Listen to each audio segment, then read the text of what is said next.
Thanks to Axar Patel's 2 strikes, India pulled it back nicely. Australia were coasting along nicely earlier on, but then a couple of wickets, and that means that at the 10-over mark, Australia find themselves at 77 for 3, with 91 more needed of the last 10 overs. Bhattacharjya joins us on Cricbuzz Comm Box.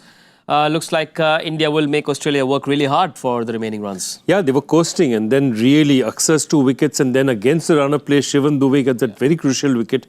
And I think they've just pulled it back. Australia at this stage has 2 more runs, but also has lost 2 more wickets. Yep, they looked all right when Matt Short and Mitchell Marsh were batting. 1 drop catch as well, but that didn't matter because Mitchell Marsh was dismissed. Yeah, and look, it's an interesting thing. In the first 10 overs, India has bowled 5 overs of spin so far. Yeah. Lots of spin has been bowled. That means we won't have that many spin resources unless we choose to also deploy Washington Sundar and Abhishek. If you remember, those 2 are options as well. They've used Dube, but I don't think Dube has been very effective, though he managed to get himself a wicket. So it's interesting. I mean, this bowling card tells you that there's lots to happen yet.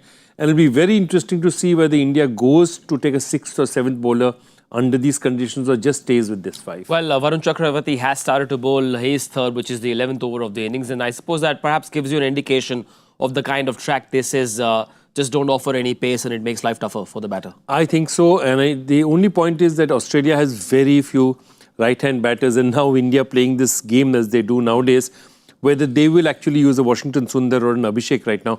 But it would be really useful. Pace of the ball seems to be working. The moment the spinners came on, they were looking effective. Varun Chakravarti, as I said, there was that opportunity for Mitch Marsh, which would have got him early.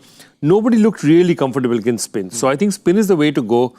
Do India have enough spin resources? That's the question. 2 right-hand batters in Josh Philippe and Tim David at the crease. David showed some big hitting form in that last game as well. With Stoinis yet to come, there's Glenn Maxwell as well. So India's job not done, I suppose. Makes sense to keep going with the spinners for as long as you can and then bring in Bumrah for the death? Yeah, absolutely. You've got 2 great death bowlers. You have Bumrah and you have Arshdeep. So you have excellent bowlers out there.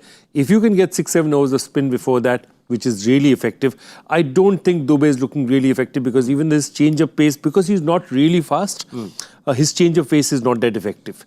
So he needs pitches where the ball does a little bit more. He did get a wicket, but he didn't look...